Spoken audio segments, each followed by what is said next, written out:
حالانکہ ارشاد فرمایا مدنی کریم صلی اللہ تعالی علیہ وسلم نے بعد وقت ایسا قبولیت کا ہوتا ہے جو آدمی یتیم کے سر پہ ہاتھ پھیر دے محبت کے ساتھ، یہ بچہ یتیم ہے، اس کا لاڈ اجڑ گیا، اس کا مان اجڑ گیا، اس کا ابا رخصت ہو گیا، اس کو گود میں بٹھا کر پوچھنے والا چلا گیا بیٹا تو کیا چیز کھاوے گا؟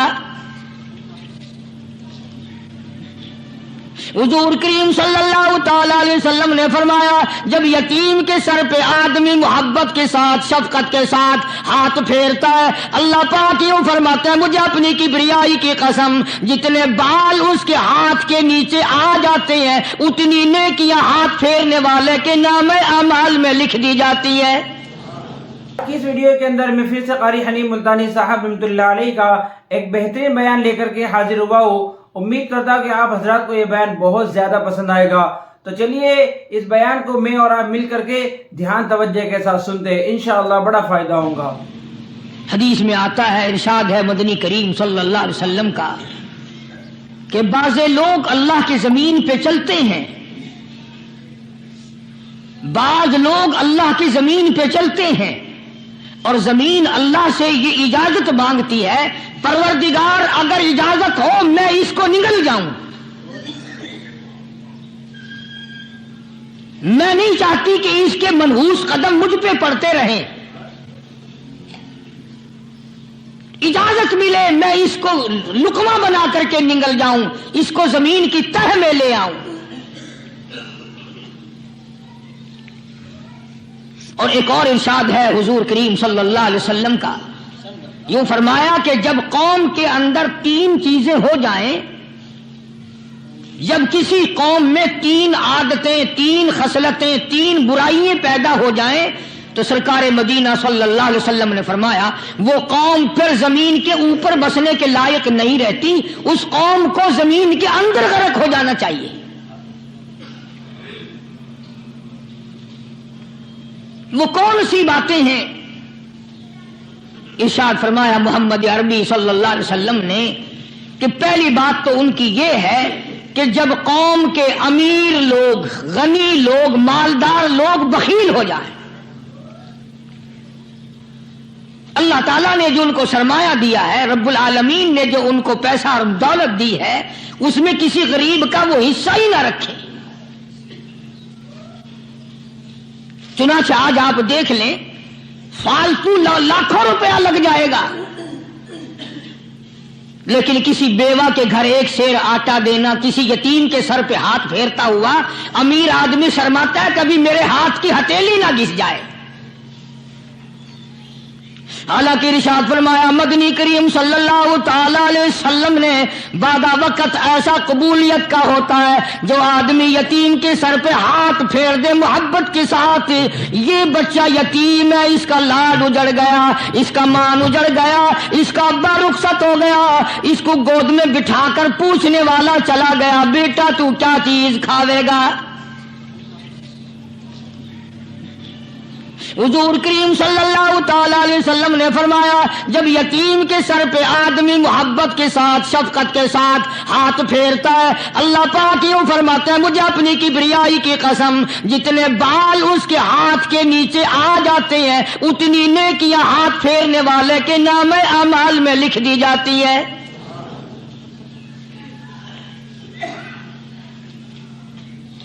مگر ہمارے یہاں دستور نہیں، غریب کو مارو اور نیچا کرو اسے۔ جناب مدنی کریم صلی اللہ تعالی علیہ وسلم تشریف لے جا رہے ہیں، راستے میں کچھ بچوں کو کھیلتے ہوئے آپ نے دیکھ لیا، بڑے خوشی سے چھلانگے لگا رہے ہیں، بچے کھیل رہے ہیں، ایک بچہ دیوار کے ساتھ بالکل مونچھا غمزدہ پریشان کھڑا ہے۔ حضور کریم صلی اللہ تعالی علیہ وسلم کی نگاہ مبارک اس بچے پہ پڑ گئی، آپ نے قریب تشریف لا کر اس سے پوچھا او بچے، سارے بچے کھیل رہے ہیں تو کیوں نہیں کھیلتا؟ کہنے لگا میرا کھلانے والا دنیا سے چلا گیا، کیسے کھیلوں، ابا نہیں، اماں نہیں، ہر وقت پریشان رہتا ہوں، لوگوں کے دروازوں پہ چوکھٹوں پہ دھکے کھاتا ہوں۔ آپ مدنی کریم صلی اللہ تعالی علیہ وسلم نے رحمت والے ہاتھ سے اس یتیم کی انگلی پکڑی اور اپنی ساتھ پیار کرتے ہوئے تشریف لے آئے۔ فرمایا جناب عائشہ صدیقہ رضی اللہ تعالی عنہا سے، اللہ والی آج اللہ پاک نے تجھے بڑی غنیمت بخشی ہے، بڑی دولت دی ہے، عید کا دن ہے، میں عید کی نماز کے لیے جا رہا تھا، بچے سارے خوشیاں منا رہے تھے، یہ بچہ دیکھا میں نے بڑا غم زدہ کھڑا تھا، بڑا پریشان کھڑا تھا، اب میں نے اس سے پوچھا آج عید کا دن ہے تو خوشی کیوں نہیں مناتا؟ بچہ نے جواب دیا میری خوشی منانے والے دونوں ہی چلے گئے۔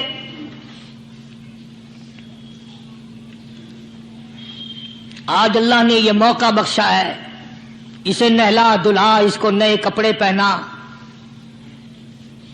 معصوم بچے کے سر پہ ہاتھ پھیرتے ہوئے فرمایا بیٹا گھبرانا، یہ عائشہ صدیقہ تیری اماں ہے، میں محمد الرسول اللہ آج سے تیرا ابا بن گیا ہوں۔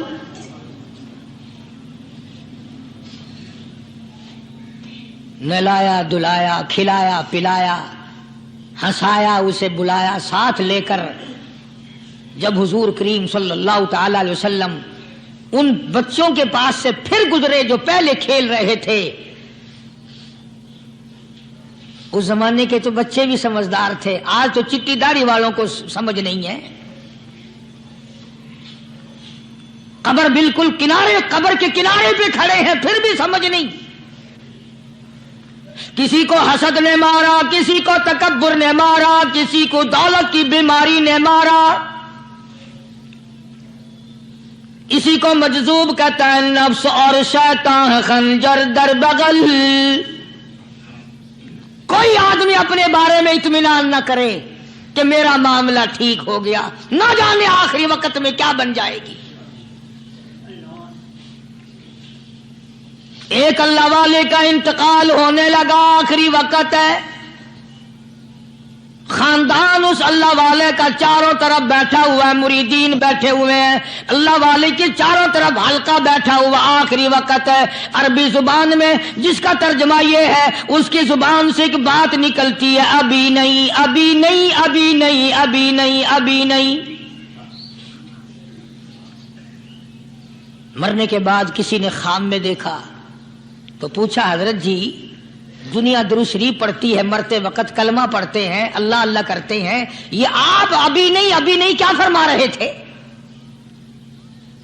تو یوں فرمایا تمہیں کیا معلوم ہے، شیطان میرے سامنے کھڑا تھا اور کہتا تھا میں نے دنیا کو پھنسایا، دنیا کو ورگلایا، دنیا کو بہکایا، تو میرے پھندے سے پھنس گیا، تیرے علم نے، تیری نیکی نے بچا لیا۔ تو میں کہتا تھا ظالم ابھی تو سانس آ رہی ہے، نہ جانے کیا بنے گی، ابھی نہیں ابھی نہیں ابھی نہیں۔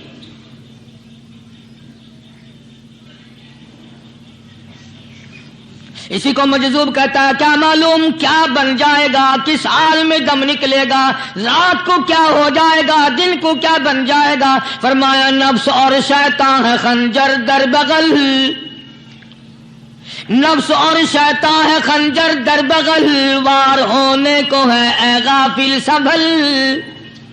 آیا دشمن کا وار، 4 نمازیں پڑھی، باقی ساری دنیا کافر نظر آنے لگ جاتی ہے، میں نمازی ہوں، یہ سارے بے ایمان پھرتے ہیں۔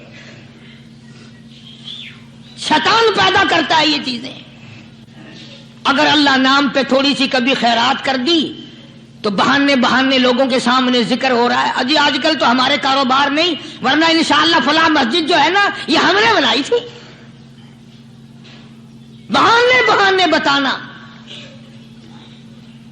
اسی لیے مجذوب کہتا ہے گھبرایا نہ کر اور اپنے آپ کو اطمینان نہ دلایا کر، کہتا نفس اور شیطان ہے خنجر در بغل، وار ہونے کو ہے اے غافل سنبھل۔ چلا شیطان کا خنجر، چلا شیطان کا خنجر، لگایا اس نے دو، لگایا اس نے دو۔ لوگوں کا خیال یہ ہے کہ شیطان صرف وہ، شیطان کے بہکائی میں وہ آدمی آتا ہے جو کسی کو قتل کر دے۔ لوگوں کے نزدیک صرف زنا کرنا گناہ ہے، قتل کرنا گناہ ہے، چوری کرنا گناہ ہے، ڈاکہ مارنا گناہ ہے، اور چوتھی چیز گناہ ہی کوئی نہیں۔ حضرت عثمان غنی ذوالنورین رضی اللہ تعالی عنہ کی مبارک مجلس ہے، صحابہ کرام کا دور ہے، نبی کا دوہرا داماد، مجلس ہے عثمان ذوالنورین کی۔ ایک آدمی مجلس میں آ کے بیٹھا، حضرت عثمان کی مجلس میں ایک آدمی آ کے بیٹھا تو حضرت عثمان فرماتے ہیں، توجہ، حضرت عثمان فرماتے ہیں، یوں نہیں فرمایا کہ تو نے ایسا کیا ہے، اسے ذلیل نہیں کیا، بلکہ یوں فرمایا لوگوں کو شرم نہیں آتی، لوگ آنکھ کا زنا کر کے میری مجلس میں آ کے بیٹھتے ہیں، لوگ آنکھ کا گناہ کر کے میری مجلس میں آ کے بیٹھتے ہیں۔ تو دور تھا نا صحابہ کرام کا، فوراً چوٹ کی کسی نے کہ نبی کے بعد وحی آنی شروع ہو گئی، یعنی آپ کو کیسے پتا چل گیا کہ کوئی آدمی غلط نگاہ ڈال کے آیا؟ اس کی رستے میں نظر کہیں غلط پڑی تھی آنے والے کی، آپ کو کیسے پتا چلا؟ یعنی بات کرنے والے کو بھی دیکھو اور پھر چوٹ کرنے والے کو بھی دیکھو۔ تو حضرت عثمان رضی اللہ تعالیٰ عنہ نے فرمایا، بھائی پاک مجلس میں اگر ایک تولا بھی کوئی پخانہ لے کر آ جائے تو بدبو تو آ ہی جائے گی نا۔ صحابہ کی پاک مجلس میں اگر کوئی آنکھ کا زنا بھی کر کے آیا، فرمایا مجلس کے اندر بدبو پھیل گئی۔ تو اللہ والوں کی مجلس ہے اور اللہ والوں کی رفاقت ایک بہت بڑی چیز تھی، کبھی لوگ حاصل کیا کرتے تھے، اب تو ہر آدمی پیر ہے، ہر آدمی لیڈر ہے، ہر آدمی چودھری ہے، ہر آدمی بڑا بنا ہوا ہے، چھوٹا ہم میں کوئی ہے ہی نہیں۔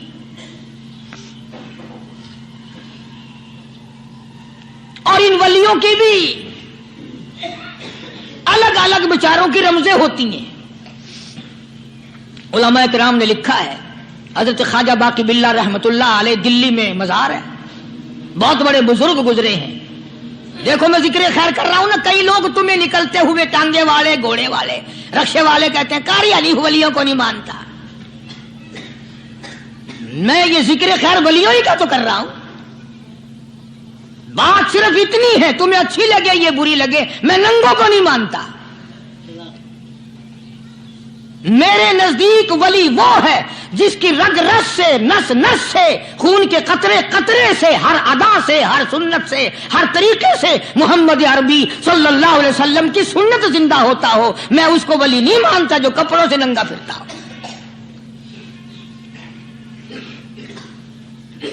خواجہ باقی باللہ رحمت اللہ علیہ کو بھٹیارے نے دیکھا، ایک تباہی تندور والا، حضرت خواجہ صاحب کو دیکھا کہ جامع مسجد دلی کے